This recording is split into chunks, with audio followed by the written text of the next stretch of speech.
함께 읽은 이 본문 말씀, 우리가 잘 아는 익숙한 그런 말씀입니다. 하지만 또 우리가 어린 우리 친구들 함께 예배를 드리고 있기 때문에 그림으로 내용들을 좀 살펴보고 말씀을 이어갔으면 좋겠습니다. 바람 불어도 괜찮은 오늘 제목이고요. 한번 넘겨주시면, 본문 말씀에 나오는 것처럼 예수님과 제자들이 함께 배를 타고 갈릴리 바다를 건너고 있습니다.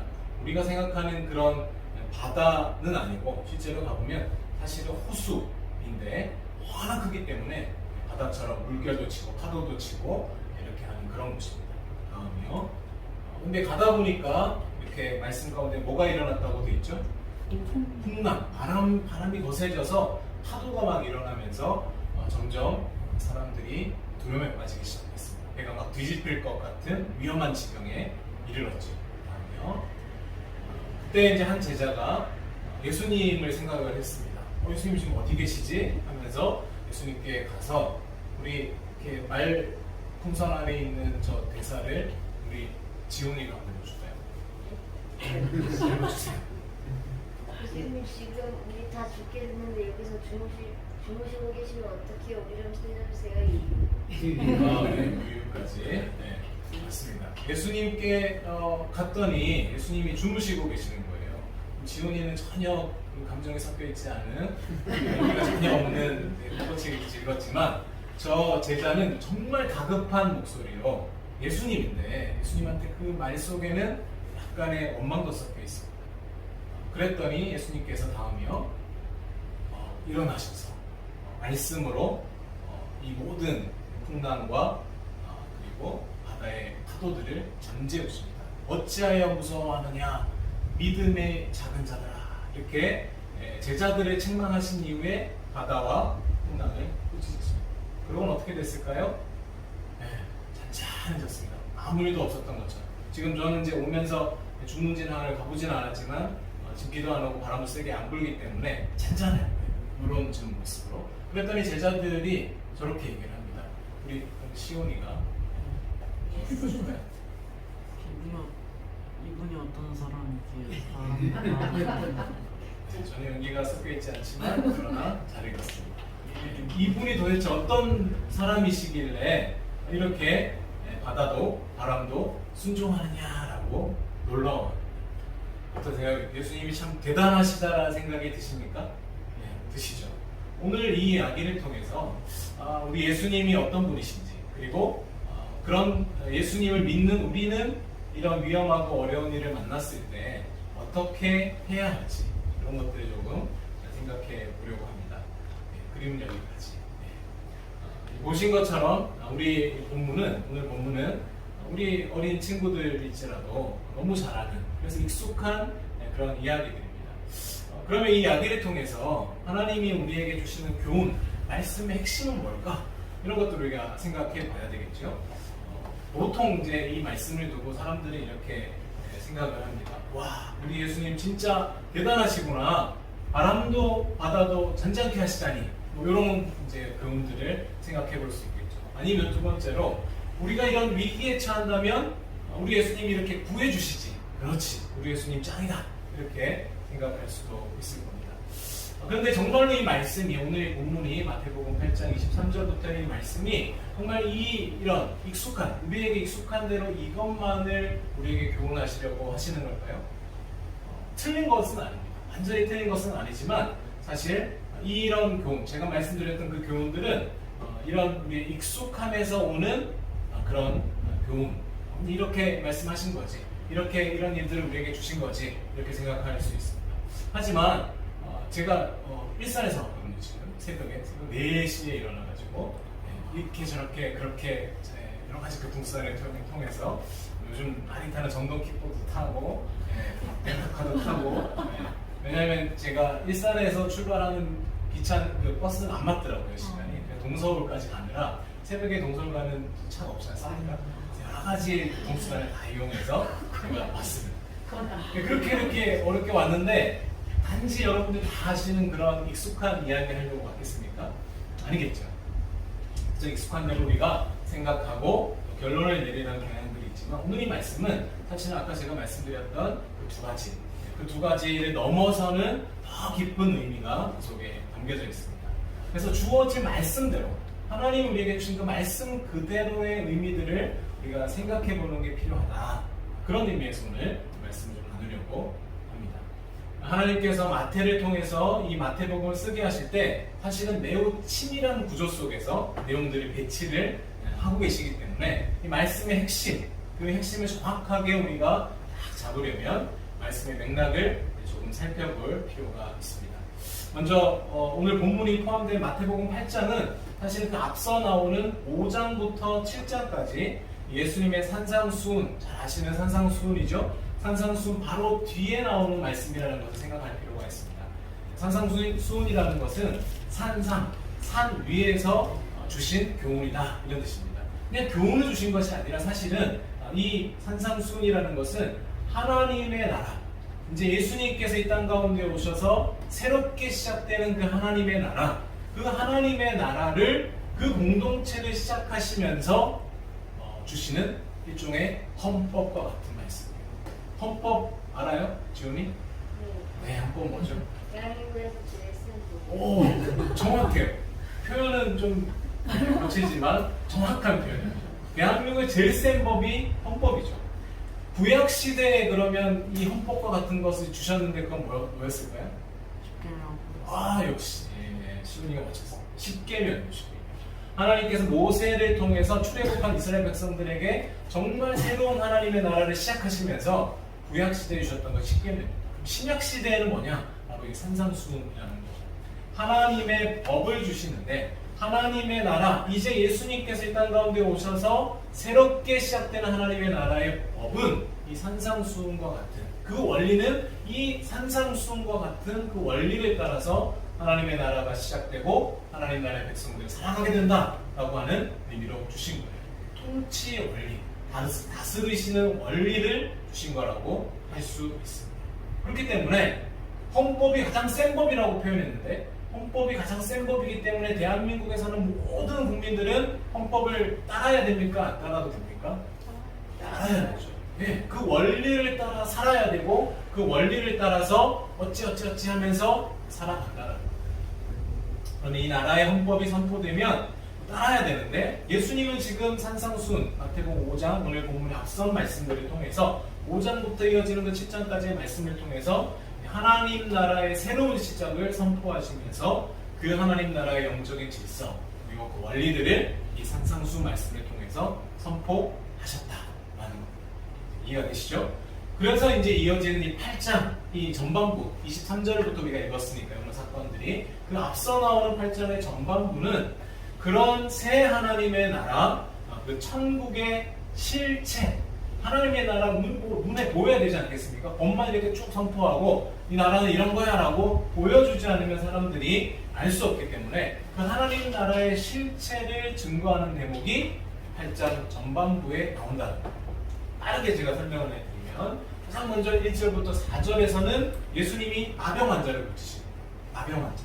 그냥 환자 고친 거 아니에요? 이렇게 생각할 수 있지만 나병이라고 하는 건 구약시대 때부터 죄를 상징해요. 죄를 상징하는 이 나병 환자를 고치시면서 예수님은 하나님의 나라를 깨트려버렸던 원흉이 됐던 이 죄를 다스리시고 그 죄로 말미암는 결과들을 치유하실 수 있다는 것들을 보여주시는 겁니다. 하나님의 나라는 그런 것이다. 죄를 이긴다. 죄를 다스린다. 죄로부터 말미암는 모든 고통을 치유하신다. 이것을 말씀하시는 거죠. 그 이어 나오는 5절에서 13절의 말씀은 이방인인 로마 백부장의 하인을 고쳐주십니다. 처음부터 이 천국복음의 영역은 사실은 이스라엘 유대인들에게만 국한되어 있다고 생각을 했어요. 이스라엘 백성들은, 유대인들은 그랬습니다. 그런데 이 이방인인 로마 백부장의 하인을 고쳐주는 사건을 통해서 예수님께서 시작하신 이 새로운 나라는 유대인, 이스라엘에만 국한되는 것이 아니라 이방인들까지 온 세상과 열방까지 이르러서 하나님 나라는 이제 임했다라는 것을 선포하시는 거예요. 그 다음에 14절부터 17절까지 나오는 말씀은 수많은 귀신 들린 사람들, 병든 자를 고치십니다. 이것은 모든 영혼과 육체의 총체적인 인생의 문제들, 이런 문제들까지도 다 하나님 예수 그리스도의 다스림 가운데 있고 영적인 존재인 마귀와 귀신들까지도 그전에는 이 마귀는 판단할 수가 없었죠. 귀신들인 자는 어찌할 수가 없었는데 예수님께서 오심으로써 그것도 이미 이기셨다. 통치자로서의 능력을 나타내 보여주십니다. 하나님의 나라가 갖고 있는 능력과 그 권세의 실체를 눈에 보여주는 겁니다. 우리는 눈으로 봐야 믿는 사람들이잖아요. 안 보이는 것을 믿는 게 진짜 믿음인데 일반적으로 우리는 눈에 보여야지 그렇지라고 깨닫고 믿습니다. 그 실제적인 실체들을 증거해 주시는 거죠. 이렇게 하나님의 나라, 천국의 증거들을 보이시고 나서 이 능력 있는 실체들이 드러나니까 어떻게 됩니까? 사람들이 이제 관심을 갖기 시작합니다. 저게 뭐지? 그냥 뭐 말만 했을 때는 모르지만 능력이 나타나니까 사람들이 관심을 갖기 시작하는 거예요. 그러면서 18절에서는 수많은 이제 무리들이 인산인해를 이루면서 예수님을 막 쫓아다니기 시작해요. 예수님이 가는 곳마다 사람들이 몰려들기 시작해요. 대중의 인기를 얻게 되는 겁니다. 사실 모든 시대가 그렇지만 지금 이 시대는 철저하게 대중성이 갑인 시대예요. 뭐 상관없습니다. 옳건 그르건 많은 사람들이 따라가고 많은 사람들이 좋아하고 많은 사람들이 옳다 하면 그게 옳은 것이 되는 시대를 우리가 살고 있어요. 그 당시도 마찬가지였을 겁니다. 많은 사람이 좋아하고 몰려드는 그 대중성이 오늘날은 돈이 되고 힘이 되고 심지어는 선악을 결정하는 기준이 되기도 합니다. 다수결, 투표하는 그런 것들이 있죠. 이런 것들이 올바른 방식이고 우리가 선택하는 방식들이긴 하지만 그것이 항상 옳은 것은 아닐 수 있다는 거예요. 그래서 이 대중성, 사람들이 많이 몰리는 인기라고 하는 건 사실 거품과 같은 거죠. 일순간에 사라지고 마는 허상이기도 합니다. 세상 권세들이라면 이 몰려드는 그 무리들을 보면서 이거 이용해서 내가 뭔가 힘을 얻어가야지 이렇게 생각했을지 모르지만 우리 예수님께서 선포하신 이 하나님의 나라는 그런 알맹이 없는 가치 판단할 수 없는 그런 사람들의 대중성에 되지 않으시는 거죠. 그 무리들을 피해서 다른 곳으로 가셔버리는 겁니다. 복음과 교회는 온 열방에 증거되어야 합니다. 그래서 하나님의 부흥이 그렇게 임하기도 합니다. 그렇게 이루어지는 공동체는 그러나 세상을 향해 활짝 열려있기는 하지만 진리에 대해서는 타협함이 없는 바른 믿음의 공동체라야지 바른 믿음이 없이 어떻게 여러 가지 술수들을 통해서 사람들을 많이 모으고 대중성에 영합하는 그런 교회 성전은 주님 원하시는 교회 모습은 아니다. 전도의 방법도 아니다라는 것을 예수님께서 보여주십니다. 그리고 이제 19절에 보면 한 서기관이 옵니다. 서기관이 와서 19절에 보시면 어디로 가시든지 제가 따르리이다 라고 엄청난 헌신적인 고백을 합니다. 이 서기관은 그 당시에는 아주 권세 있는 사람입니다. 아주 지위가 높은 사람이에요. 이런 사람이 이제 막 시작되는 하나님의 나라 공동체의 일원이 되어준다면 얼마나 큰 힘이 되어줄 수 있겠습니까?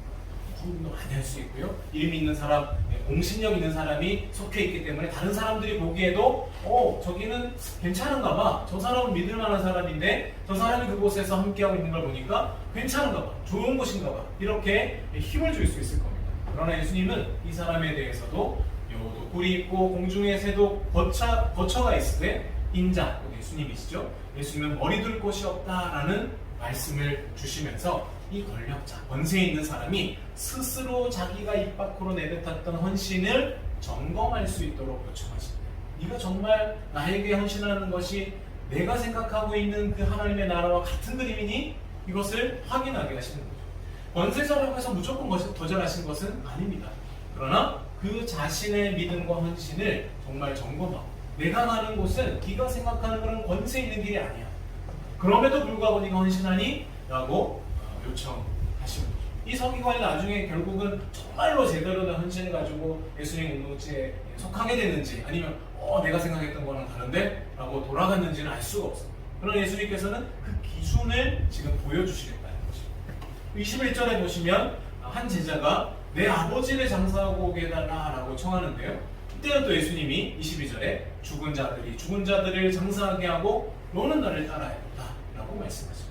같이 이 부분을 보고 아니 예수님은 부모도 가족도 모르는 윤리도 없는 분이신가 이렇게 생각할 수도 있지만 이것은 단순히 이 구체적인 사안에 대한 예수님의 반응이었다기보다는 어느 것이 더 가치 우선순위를 갖는 것이냐 이것을 지적하시는 거라는 겁니다. 이미 다른 성경에 가르치듯이 부모님에 대한 효도 중요합니다. 성경도 그것을 인정하죠. 그러나 상황을 한번 다시 생각을 해본다면 마치 전시에 전쟁이 나 있는데 임박한 전투를 앞두고 임무를 받은 군인이 어떤 이 사사로운 일들 가지고 난 맡겨진 전시 임무를 할 수가 없어 이렇게 하고 돌아갈 수 있겠느냐는 것입니다. 무엇에 더 우선해야 하느냐? 전쟁 시에 맡겨진 그 임무를 우선해야 되는 것이죠. 이미 임하신 하나님의 나라의 복음과 이 선교의 일들은 다른 그 무엇보다도 우선해야 할 시급하고 중요한 가치를 가진다라는 것을 강조해 주십니다. 지금 이런 말씀의 내용들이 무엇입니까? 하나님 나라의 법과 권세를 증거하신 후에, 그러니까 이 하나님 나라의 개념과 원리를 가르치시고 나서 18절 이하에서는 케이스별로, 상황별로 적용 문제를 주시는 거예요. 이런 상황에서는 이 하나님 나라의 실체는 이렇게 적용이 되는 것이고, 이런 상황에서는 이렇게 적용이 되는 거야. 이렇게 이것을 보여주는 거예요. 이런 경우에 하나님 나라는 어떠해야 할 것인가? 저런 경우에는 어떠해야 할 것인가? 이것을 보여준다는 것이죠. 자, 이렇게 조금 이렇게 시간을 할애해서 앞부분에 대한 설명들을 드렸습니다. 그런 맥락에서 이제 곧이어 나오는 상황, 케이스가 오늘 23절 사건이다. 자, 주목할 것은요, 반복되는 단어가 나오는데 바로 따르다라고 하는 표현입니다. 19절에도 서기관이 예수님을 따르리다라고 말했고요. 22절에도 예수님이 그 제자에게 따라라, 따르라 이렇게 말씀하셨습니다. 그리고 또 오늘 본문 23절에서도 제자들이 따랐더니 라고 하는 말이 나오죠. 성경에서 이 반복되어지는 것은 중요한 겁니다. 성경은 자연스럽게 이 말씀을 읽는 독자들한테 하나님 나라, 곧 예수님을 따른다라는 것은 무엇인가, 하나님 나라의 백성이라는 것은 무엇인가 하는 것을 생각하도록 말씀을 이끌어가고 있다는 것이죠.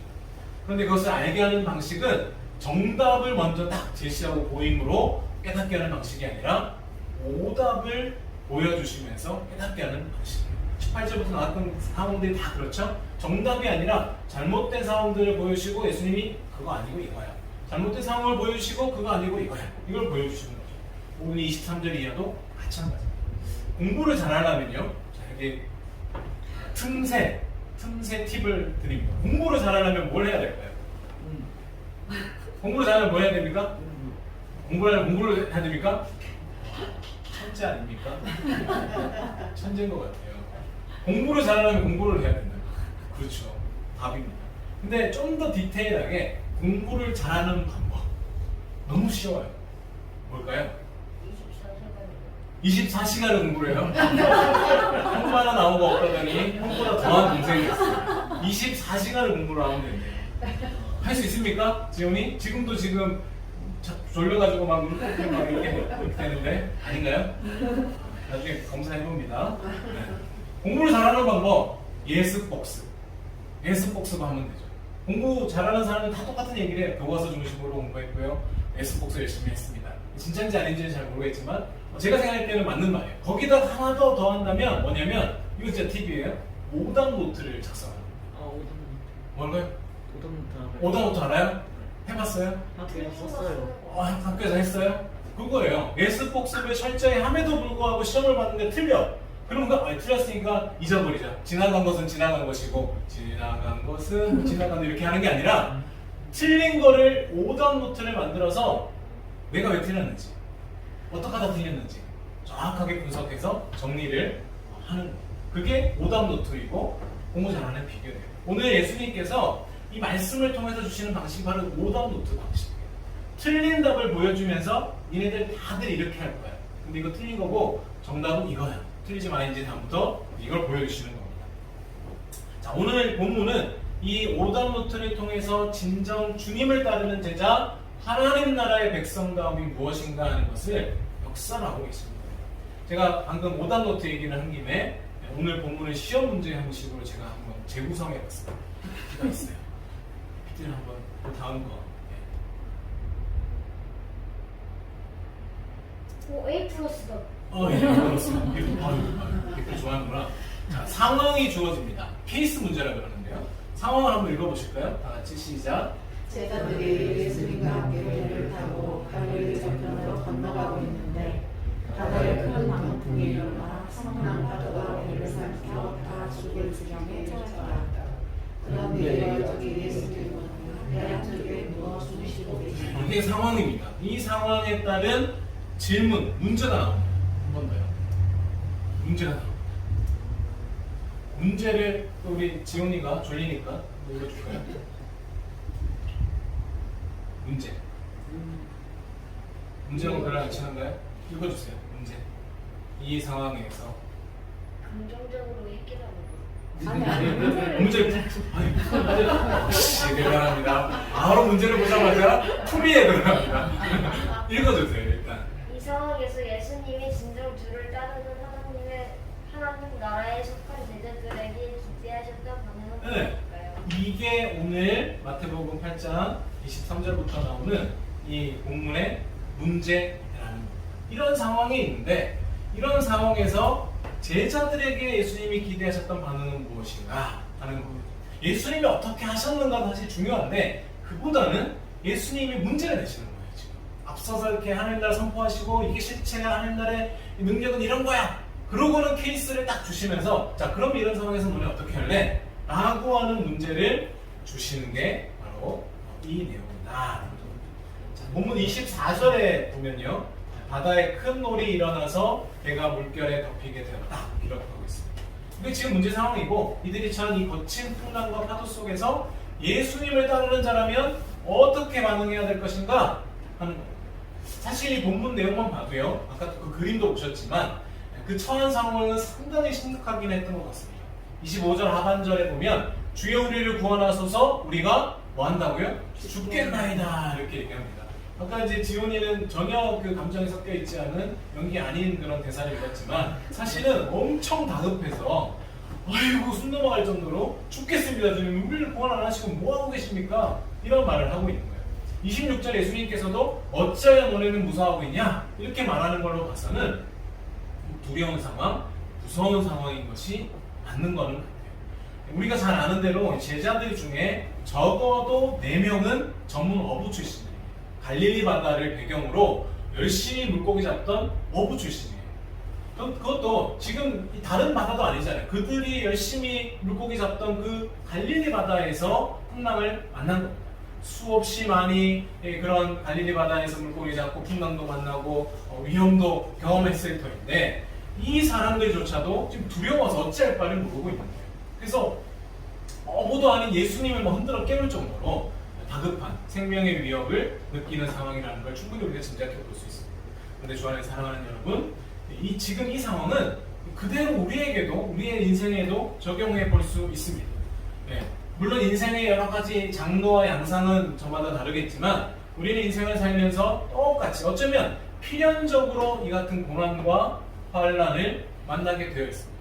네, 어린 우리 지온이나 시온이도 똑같이 수준과 상황은 좀 다르겠지만, 우리가 야 그게 무슨 고난이니? 라고 생각할지 모르겠지만, 아이들 상황에서는 엄청난 고난들인 그런 일들을 학교에서나 집에서나 또 부모님과의 관계 가운데서나 만납니다. 똑같이 만난다는 거죠. 혹시 여러분은 그런 고난과 환란에 대해서 예수님을 믿고 나서의 삶은 무조건적인 평안과 무조건적인 형통이 있을 거라고 혹시 기대하셨습니까? 기대하셨습니까? 아니죠. 그렇지 않습니다. 우리 주님께서는 사실은 자비로우시기도 하시고 인자와 긍휼이 무궁하시기 때문에 충분히 우리가 그것을 기대할 수는 있습니다. 은혜를 구할 수도 있고 그걸 바랄 만합니다. 또 그렇게 응답해 주시기도 하시죠. 그러나 깊은 죄성으로 인해서 온 세상이 이미 망가져 있는 우리가 많이 배우셨잖아요. 우리 박대영 목사님이 열심히 또 말씀에 대해서 또 교리에 대해서 가르쳤기 때문에 이것을 잘 아실 겁니다.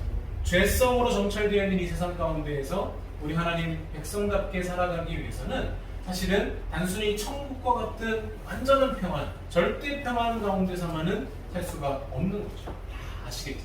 또한 우리 오늘 본문과 같이 제자들을 훈련하시기 위해서, 우리를 훈련하시기 위해서도 하나님께서는 그 삶이 어떠한지를 보여주기 위해서도 이 같은 고난을 주시기도 하십니다.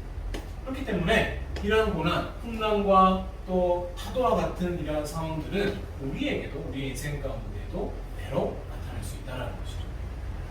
그러나 지금 풍랑을 만난 뱃속에 있는 제자들은 그런 것 저런 것 생각할 겨를이 없이 하나님의 뜻을 잘 알지 못했던 것 같습니다. 그래서 심히 두려워하고 있죠. 목숨의 위협을 느끼면서 어찌할 바를 몰라 하고 있습니다. 정말 죽을 것 같습니다.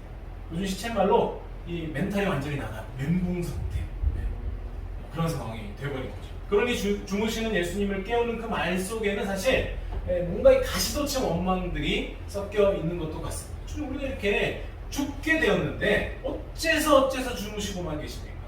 너무 하시는 거 아니에요? 주님, 뭐 하십니까 지금? 이렇게 얘기하는 겁니다. 그러나 그럼에도 제자의 말은 주님께 살려달라는 간청인 것만은 분명합니다. 두려움에서 비롯된 간청인 거죠. 근데 이들이 느끼는 공포와 두려움 그 자체가 잘못일까요? 아닙니다. 잘못 아닙니다. 위험을 만나고 고통을 당하면 그거 피하고 싶은 것이 사람, 인지상정이죠. 당연한 사람의 본성입니다. 그렇기 때문에 오늘 본문 속에서 제자들이 보이고 있는 이 두려움과 공포라고 하는 것은 주무시고 계시는 예수님을 깨우며 살려달라고 간청하는 그것은 어쩌면 당연한 것입니다. 그런데 이어지는 26절에 보면 분명히 당연한 건데도 주님께서 뭐라고 하십니까? 어찌하여 무서워하느냐? 어찌하여 무서워하느냐라고 말합니다. 그러면서 믿음이 적은 자들아 라고 말씀하시죠. 책망조로 말씀하시죠. 그 말은 무슨 말입니까? 무서워하면 안 되는데 왜 무서워하고 있냐? 이렇게 말하는 거죠. 이게 좀 아이러니한 상황입니다. 고통을 피하려고 하는 것이 당연한 인간의 본성인데 그 본성 자체가 잘못이라고 지금 주님이 책망하시는 건가? 라고 하는 의문을 가질 수 있는 대목이죠. 그래서 어떤 경우에 이러한 이 아이러니한 상황은 싹 외면해버리고 그래도 고난을 당했을 때 선하신 주님을 찾아야 한다. 주님께 간구해야 한다. 그렇게 기도해야 된다. 기도해. 그러면 주님이 풍랑과 파도를 잠재우시는 기적을 경험하게 된다. 이렇게 손쉽게 이 말씀을 적용해버리고 쓱 넘어가려고 하는 그런 시도들이 있습니다. 그런데 오늘 본문 속에 나오는 고통과 고난이라고 하는 건 특별한 목적이 있는 하나님의 예수님의 트릭이다라는 거예요. 훈련의 목적으로 주는 상황이라는 거죠. 그래서 이 문제의 핵심이 예수님이 어떻게 해주셨냐 이게 아니라 제자들이 어떤 반응을 보이기를 기대하셨는가 이것을 말하는 겁니다.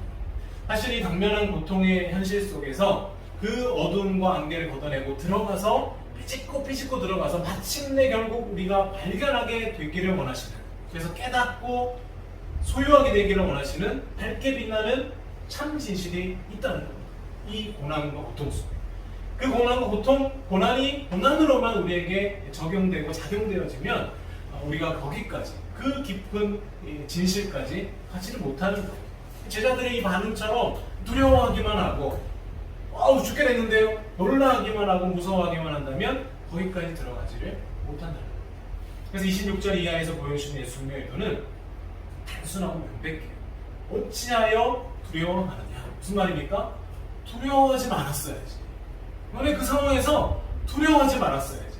지금 그렇게 이 멘탈이 나가버려서 무서워하고 떨고만 있어서는 되는 게 아니야. 좀 더 의역을 한다면 만약 그렇게 예수님께 기도하면 안 돼. 이렇게 되는 거예요. 예수님께 그렇게 기도하는 거 아니야. 하나님 나라의 백성이라면 다르게 기도했어야 돼. 이렇게 얘기하니까 좀 더 뭔가 다르게 색다르게 와닿지 않으십니까? 이렇게 말하면 당장 이런 말씀하실 분들이 계세요. 우리 세움교회 말고 저기 어디에 있는 안전교회라든지 이런 교회들 있죠. 네. 누움교회 이런 교회들, 그런 교회에서 히브리서 4장 15절을 막 들먹이면서 우리에게 있는 대제사장은 우리의 연약함을 동정하지 못하실 이가 아니요, 이 말씀을 하면서 우리의 연약함을 다 동정하시고 공감하시고 그래서 우리가 힘들어하는 거 못 보셔서 우리를 도우시는 주님이 우리 예수님이신데 무슨 소리냐, 그 기도가 잘못됐다니 이렇게 말씀하신 분도 계실 거라는 겁니다. 당신이 믿는 예수님은 참 이상하다 이렇게 말씀하실 수도 있다는 거죠. 우리 주님은 우리가 처한 인생과 형편을 깊이 공감하시며 도우시는 주님 맞습니다. 히브리서 4장 15절의 그 말씀이 틀린 말이 절대로 아닙니다. 옳지요. 저 역시 동의합니다. 그러나 오늘 이 본문의 의도는 그게 아니다. 그 말이 맞음에도 불구하고 이 같은 납득하기 어려운 반응을 보이시는 의도가 무엇인가, 그 진실이 무엇인가 하는 걸 우리가 알아채야 됩니다.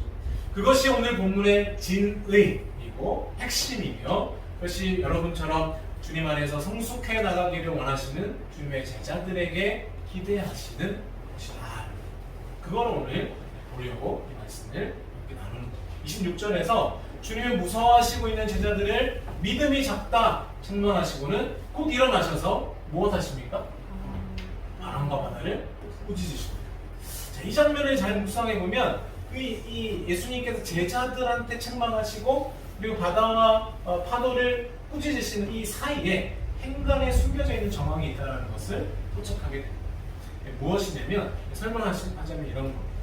오늘 이 자리에 안 계셔도 다행인데 한편 우리 박대현 목사님이 사랑하시는 우리 사모님께 서프라이즈 이벤트를 잔뜩 준비했다고 가정을 해보겠습니다. 저는 못 봤으니까 하시는 편이신지 안 하시는 편이신지 잘 몰라요. 모르지만 하실 거라고 생각하고 그런 이벤트를 잔뜩 준비를 했습니다. 사모님이 이렇게 나와서 이렇게 갈 거를 예상해서 그 길에 꽃가루를 쫙 뿌려놓고 막 풍선을 막 해놓고 목적지에 다다랐을 때는 깜짝 놀랄 이런 막 이벤트들을 해야지라고 우리 박 목사님이 다 준비를 해두신 거예요. 많이 하시죠? 네. 하여튼 그런 걸 전제하고 이제 그렇게 해놓은 겁니다. 해놨는데 이 사모님이 목사님의 이 예상대로 동선을 움직여주지 않는 거예요. 그럼 여기 와서는 이쪽으로 옮겨가야 되는데 다른 쪽으로 가시는 거죠. 그럼 어떻게 됩니까? 준비해놨던 거 다 꽝이 되는 거예요. 서프라이즈 이벤트고 뭐고 다 꽝이 되는 거예요. 그때 이 박 목사님 어떻게 할까요? 물론 사모님께 볼멘 소리로 푸념 정도 할 수 있지만 화풀이는 못하겠죠. 못하고 화풀이는 어디다 하겠습니까? 이제 무용지물이 돼버린 이벤트 장치들, 풍선이며 뭐 이런 것 저런 것들 이런 것들 다 지어 뜯으면서 이게 다 무슨 소용이야. 내가 며칠을 고생해서 다 준비했는데 어휴 내가 바보지 하면서 투덜대면서 그거 뜯어내고 있을 거예요. 제가 이 얘기를 왜 드리냐면 어떤 의미에서 지금 우리 주님이 보이시는 장면이 그건 아닙니다. 사실 애꿎은 바람과 바다가 무슨 잘못이 있겠습니까? 아무 잘못이 없습니다. 그저 주님이 시키는 대로 지금 세찬 풍랑을 일으키고 큰 파도를 일으킨 잘못밖에 없는 거예요. 그냥 이벤트 그 장치들이 설치되어 있는 그 잘못밖에 없는 거예요. 그러나 우리 주님은 이 애꿎은 바다와 바람을 꾸짖고 계십니다. 제자들을 훈련하기 위해서 준비하신 이 설정과 장치들이 쓸모가 없게 되어버렸기 때문이죠. 왜요? 제자들이 예수님이 기대하신 대로 반응하지 않았기 때문이죠. 그 순간 어떻게 되었습니까? 바람과 바다를 꾸짖으시니 아주 잔잔하게 그냥 말씀 한마디로 그냥 그대로 되어지는 겁니다. 그렇게 이 자연 만물은 주님이 시키는 대로 할 뿐입니다. 광풍이 일어나! 이랬더라고요. 그만해! 그럼 그만하는 거예요. 아까 우리가 그 말씀으로 성경 강독에서 읽었던 시편 107편 말씀도 그렇죠. 사람들이 바다에서 풍랑을 맞으면서 고생을 하지만 그 앞에 뭐가 있냐면 하나님이 그 풍랑을 일으키셨다고 되어 있어요. 하나님이 명령하시니 풍랑이 일어났다고 되어 있습니다. 자연만물은 그렇게 주님이 시키는 대로 할 뿐입니다. 왜 그렇습니까? 우리 주님이 주인이시기 때문에 그렇습니다. 바람을 누가 만드셨죠? 하나님 만드셨어요. 파도를 누가 만드셨습니까? 하나님이죠. 다 우리 주님이 말씀으로 만드셨고 그 말씀대로 다 되어질 뿐입니다. 그러나 주 안에 사랑하는 여러분, 우리 주님이 그냥 예수님이 말씀하시니까 풍랑이 멈추고 파도가 멈추고 이거 보자 보여주시려고 모든 이 상황들 본문들을 연출하셨겠습니까? 그렇지 않다라는 것이죠. 여기에 사람들이 그냥 쉽게 적용하고 넘어가려고 하지만 그렇지 않다라는 거예요. 27절에 그 사람들이 놀랍게 여겨 이르되 이가 어떤 사람이기에 바람과 바다도 순종하는가 하더라. 그냥 놀라는 이 사람들의 반응 보시려고 정말 저분은 하나님이 맞나봐 이 정도의 마음을 일으키시기 위해서 이 상황을 연출하셨을까요? 그랬다면 예수님께서 이 풍랑과 바다와 파도를 책망하지 않으셨습니다. 꾸짖지 않으셨겠죠. 원하시는 대로 되신 거예요, 사실은. 그러면 성공한 겁니다. 근데 그렇지 않다라는 거예요. 지금 예수님의 기대가 성공하지 못하는 상황이에요. 제자들이 기대했던 반응들을 보여주지 않았다라는 겁니다. 이런 권능이 중요했고 사람들이 이것 때문에 깨달은 바도 있었겠지만 정말 주님이 원하셨던 건 그보다 더 깊은 곳에 있다는 겁니다. 사실 지금 이 상황이 영화나 드라마를 찍는 상황이라면 감독이 바로 컷! 하고 중단시킬 상황이에요. 그 외침이 나왔을 법한 장면이라는 겁니다. 지금 연출자 의도와 상관없이 그렇기 때문에. 자, 그렇다면 지금 이 장면에서 연출자이신 우리 주님의 의도는 무엇이었겠습니까? 말씀 있는 대로 우리가 살펴본다면 제자들이 두려워하지 않는 겁니다. 제자들이 무서워하지 않는 겁니다. 물리적으로 무섭고 두려울 수밖에 없죠. 그러나 그렇다 할지라도 이 멘탈이 정신이 다 나갈 정도로 예수님께 엉망 섞인 그 기도, 그런 외침들을 할 정도로 두려워하지 않고 환난 속에서도 이내 정신을 가다듬고 담대히 그 상황을 견뎌내고 극복해내는 것을 주님은 기대하셨다. 여러분 어떤 부분 답안이 혹시 떠오르십니까? 이 상황들을 보니까 혹시 다니엘, 그리고 다니엘 세 친구 이야기들 잘 아시죠? 사자굴에 던져졌던 다니엘, 그리고 풍물불에 던져졌던 다니엘의 세 친구 사드락, 메삭, 아벤느고, 이 사람들이 어떤 상황들, 어떤 상황까지 처했고 어떻게 구원을 받았는지 기억하시죠? 그들은 오늘 본문의 제자들처럼 완전히 정신 나가버려가지고 살려주세요 그런 사람도 있지 않습니까? 죽음의 상황 가운데서 돌변해버리는 사람들이 있어요. 그동안 그 사람이 갖고 있었던 믿음이나 이런 것들이 바닥을 드러내는 경우들이 있습니다. 그러나 우리 다니엘과 다니엘의 세 친구들은 그 상황 속에서도 주님을 원망하고 살려달라고 간청하고 그런 것이 아니라 그 상황 속에서 담대히 주님의 도우심을 구했습니다. 그리고 아마도 그 상황 속에서 이러한 상황들을 주시는 하나님의 섭리가 무엇일까? 이 상황을 통해서 하나님의 뜻이 어떻게 이루어질 것인가? 이것을 생각했을 것입니다. 그 고난의 상황, 고통의 상황 속에서도 하나님의 뜻의 증거자가 된다는 것이죠. 하나님의 역사의 증거가 되는 것입니다. 그 사람, 그 제자들이에요. 그렇기 때문에 과연 그들은 어떻게 그렇게 했고 오늘 본문에서 주님도 어떻게 이 두려움과 공포의 상황 속에서 두려워하지 말 것을 기대하실 수 있으셨던 것일까요? 도대체 무엇 때문에 그렇게 하실 수 있었을까요?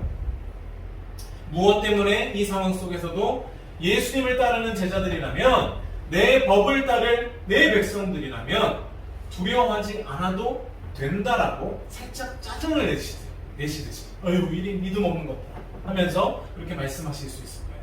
자, 이제 이 부분이 중요합니다. 한번 생각해 보시죠. 이 이유가 무엇일지. 이유는 단 하나입니다. 무엇 때문에요? 무엇 때문일까요? 지원아 무엇 때문일까? 예? 네. 예수님이 왜 제자들한테 두려워하지 않아도 된다라고 그것을 기대하실 수 있으셨을까? 배의 상황을 한번 생각해 보세요. 배의 제자들이 누구랑 함께 있었죠? 그렇죠. 정답을 말했습니다. 역시 졸면서도 정답을 말할 수 있는 실력. 훌륭한 실력이 없어요. 주님이 함께 하시니까. 주님이 함께 하시니까. 주님이 그 배에 함께 타고 계셨으니까, 주님이 내 안에 계시니까 그것뿐입니다. 이유는 그뿐입니다.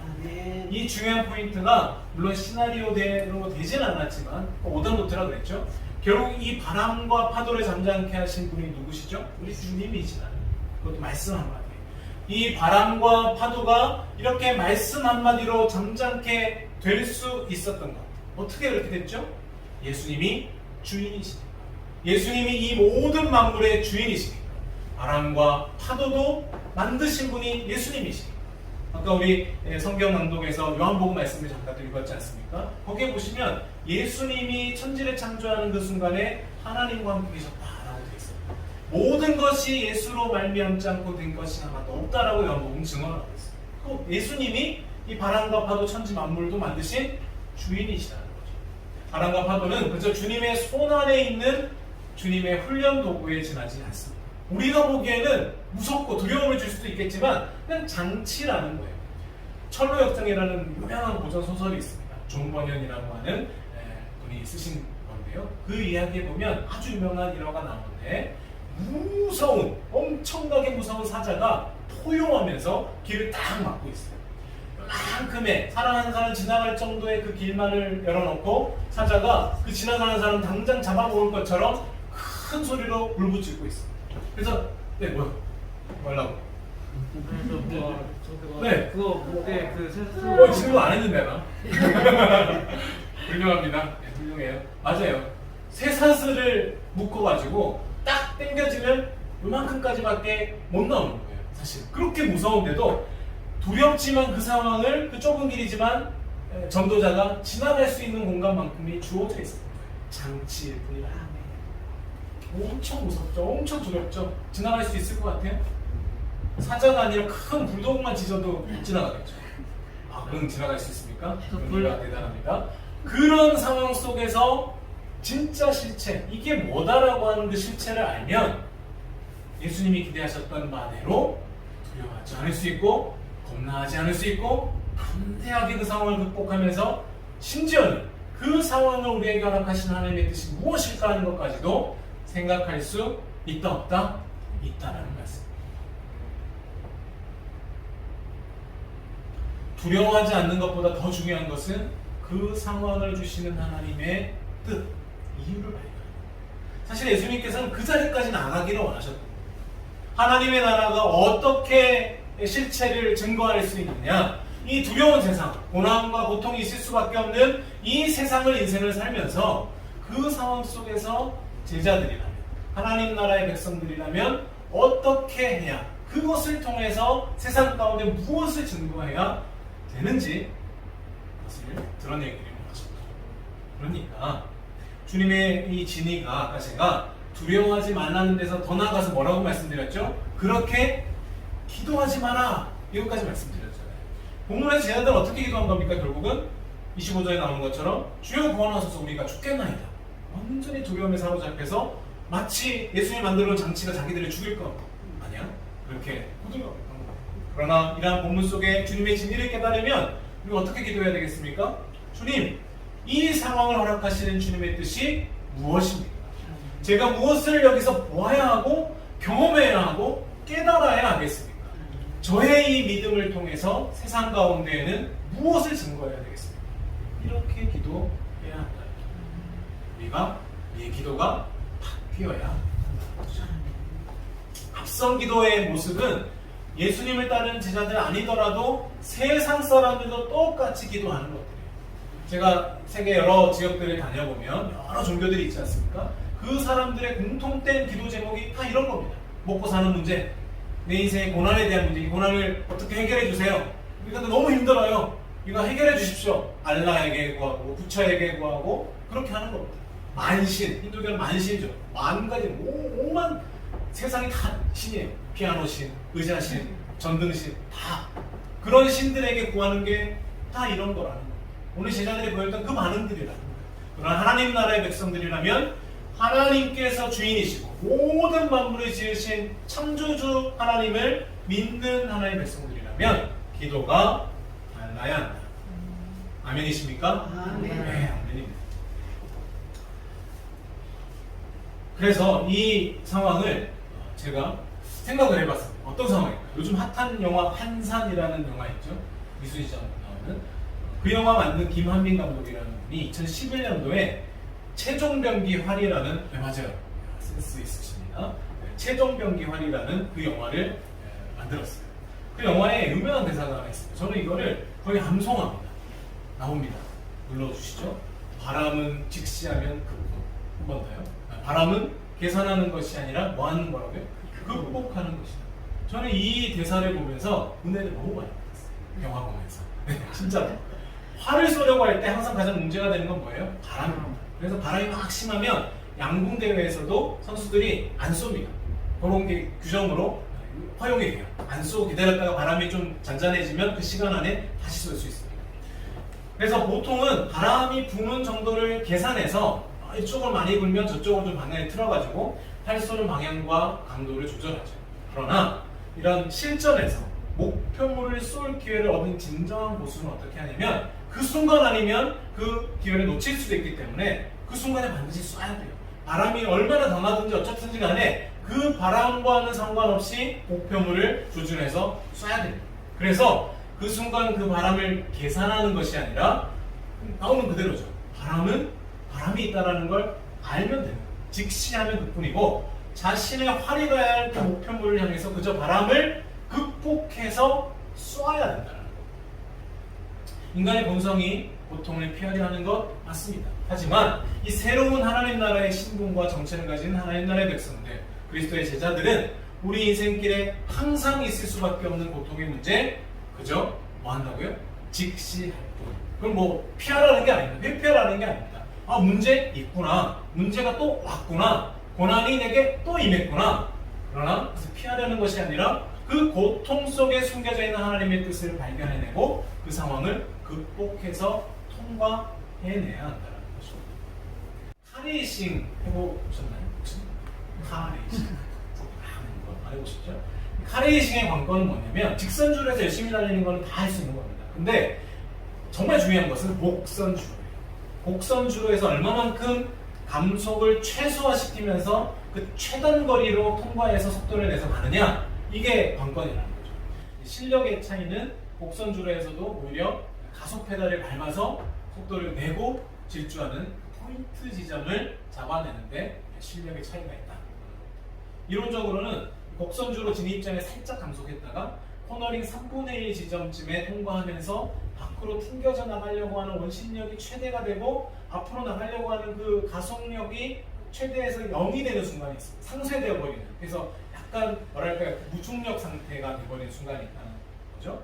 그 0점 포인트를 정확하게 잡아서 그 순간에 가속 페달을 쫙 밟아버리면 감속하지 않고 그 속도로 원심력을 능가하는 속도로 쫙 나갈 수 있다는 거예요. 안 해보셨죠? 그렇죠? 그렇다는 겁니다. 이 순간에 운전자에게는 엄청난 속도 압력이 가해지게 되는데 이걸 견뎌내면, 그리고 정확하게 그 0점 포인트를 잡아내기만 한다면 주저없이 가속 페달을 밟아서 인코스로, 안쪽 코스로 최단 거리로 곡선주로를 통과해 내는 겁니다. 그러면 이기는 거죠. 그게 실력이라는 거예요. 우리 삶의 고난의 현장에서도 마찬가지예요.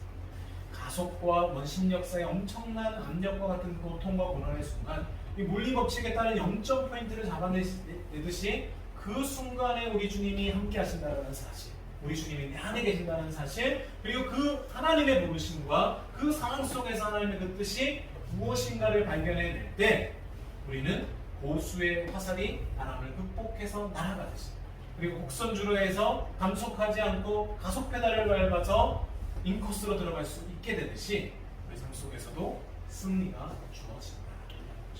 믿으십니까? 아멘. 고난으로 좌절하고 실패해서 주저앉는 것이 아니라 살려주세요라는 기도를 드리는 것이 아니라 오히려 우리의 믿음이 비약적으로 성장하고 하나님 나라의 백성들로서 세상 가운데 하나님의 나라를 증거해내는 삶이 되는 것입니다. 주님께서 기대하셨던 것 바로 그것이다 라는 것이죠. 그래서 하나님께서 우리에게 기대하시는 것, 고통과 고난의 상황 속에서 그것이 우리에게 주는 것은 조금 두려움일 수 있고, 조금 괴로움일 수 있고, 조금은 상처일 수 있고, 조금 심한 시험이라면 기껏해야 죽는 것밖에 없습니다. 순교하는 과거의 우리 믿음의 선배들을 한번 생각해 보시죠. 로마서 10장 9절 10절 말씀해 보면 내가 만일 내 입으로 예수를 주로 시인하며 또 하나님께서 그를 죽은 자 가운데서 살리신 것을 내 마음에 믿으면 구원을 받으리라. 사람이 마음으로 믿어 의에 이르고 입으로 시인하여 구원에 이른다라고 말씀했습니다. 이게 반복되는 것이 입으로 시인하는. 여러분 생각할 때는 입으로 시인하는 거 쉽습니까? 어렵습니까? 입으로 나 예수님 믿어요 말하는 거 쉬워요? 어려워요? 시원아? 말하는 거 쉽죠. 말하는 거 쉽죠. 맞아요. 말하는 거 쉽는데 그러면 뭐가 어려워요? 믿는 게 어렵죠. 아, 믿는 게 어려워요? 믿음이 없구나. 입으로 시인한다는 게 우리 시대에는 쉬운 거예요. 어떻게 보면. 그런데 로마 시대를 생각해 보면 입으로 시인한다는 것은 곧 죽음입니다. 예수 믿는 사람들 잡아다 놓고 칼들이 대고 이렇게 물어요. 예수님 믿어 안 믿어? 안 믿는다고 말만 하면 살려줄게. 근데 믿는다고 말하면 너 죽는 거야. 라고 해서 믿는다라고 입으로 시인하는 순간 칼이 그 목에 들어오든지 사자굴에 쳐 넣음을 당한다든지 아니면 풀무불에 들어간다든지 교수형에 치해된다든지 십자가에 매달린다든지 그런 목숨이 왔다 갔다 하는 결론이 난다라는 거예요. 그래서 로마서 10장의 말씀은 입으로 시인한다는 게 우리의 관점이 아니라 그 당시의 관점을 생각하면 죽음이 왔다 갔다 하는, 생사가 왔다 갔다 하는 그 믿음의 고백이다라는 거예요. 그럼에도 불구하고 우리 주님께서는 무엇을 기대하신다고요? 그것에 두려워하지 말라는 거예요. 믿음을 지켜내라는 거예요. 그래서 믿음 신자 성도는 어때야 될까? 이래야 된다는 거죠. 바람이 불어도 괜찮다. 파도가 일어도 괜찮다. 이겁니다. 우리가 이 찬양 하나를 어린이 찬양이지만 할 겁니다. 그 주제 오늘 제목과 같은 바람 불어도 괜찮아요. 그건데요. 그 찬양 그 가사 그대로예요. 이 가사 그대로예요. 이게 어린이 찬양이니까 바람과 파도가 되게 예쁘게 이렇게 묘사가 된 것 같지만 그러나 우리 인생 가운데 가장 힘들고 어려웠던 순간 가장 힘든 고난의 순간을 때로 대입해도 괜찮습니다. 이 찬양 한번 우리가 같이 하시면서 오늘 말씀이 정리되어졌으면 좋겠습니다. 박수 한번 하실까요?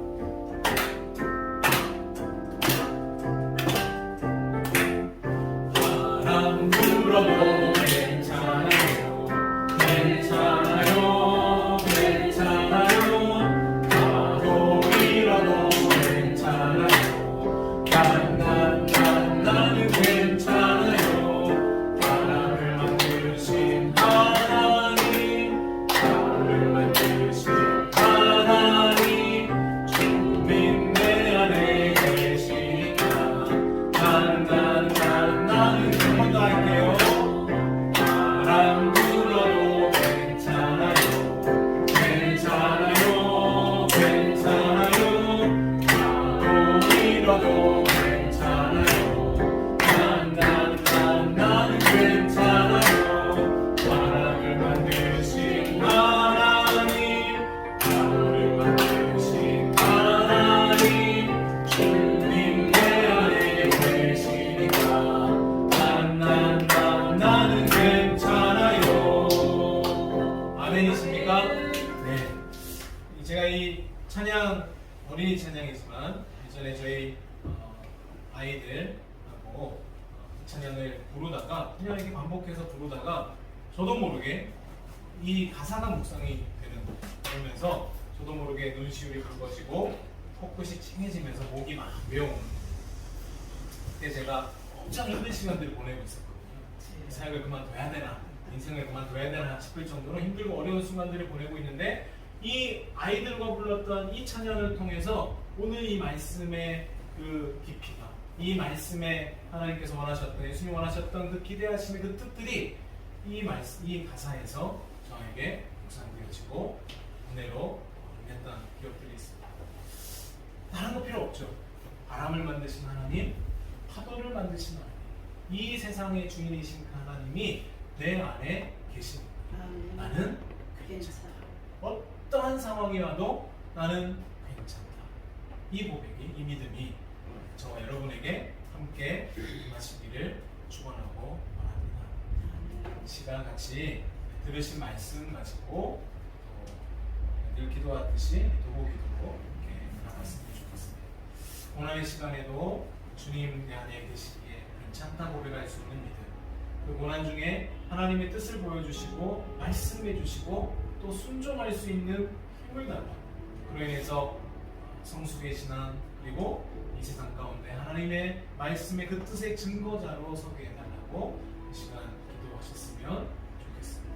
그리고 늘 기도하시는 것처럼 인생의 환난에 당한 성도와 환우들, 특별히 코로나 격리 중인 우리 박대현 담임 목사님의 건강, 요즘 없는 많은 교회를 위해서, 나라와 민족과 한국 교회를 위해서, 또 러시아 침공으로 고통받는 우크라이나 국민들을 위해서, 미얀마 민주화 운동으로 인해서 자유를 상실당한 국민들을 위해서, 하이티 지진 피해와 아프가니스탄의 미군이 철수한 이후에 그런 상황들을 위해서 우리가 함께 기도했으면 좋겠습니다. 기도하시겠습니다.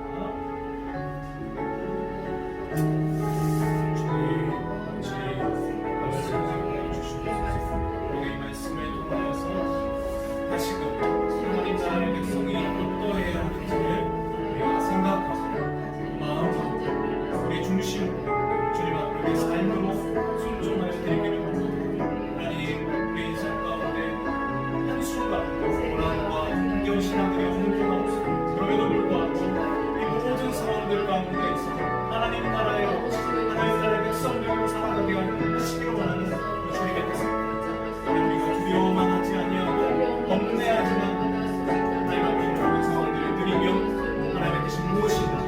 두려워하지 않으며 극복해낼 수 있는 선생님에게 우리에게 되어 주시옵소서.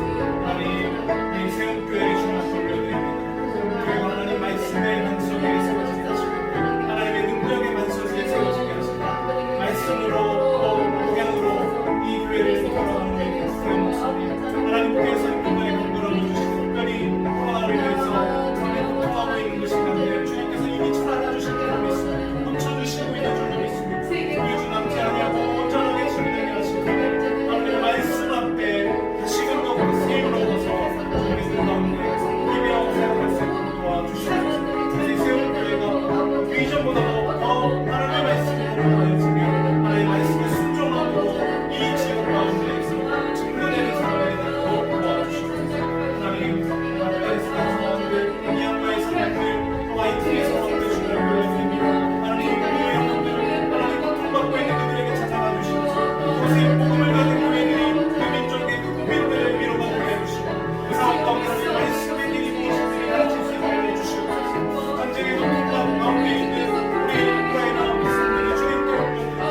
하나님 아버지 거기서 분명히 중단되게 하시고 평화의 영광을 하셔서 하나님 그 땅 가운데 평화의 완전과 평안이 그땅 다시 할 수 있도록 주님 신경 쓰여 주시옵소서. 하나님 우리가 우리의 하나님을 알려주시기를 원합니다. 세움교회가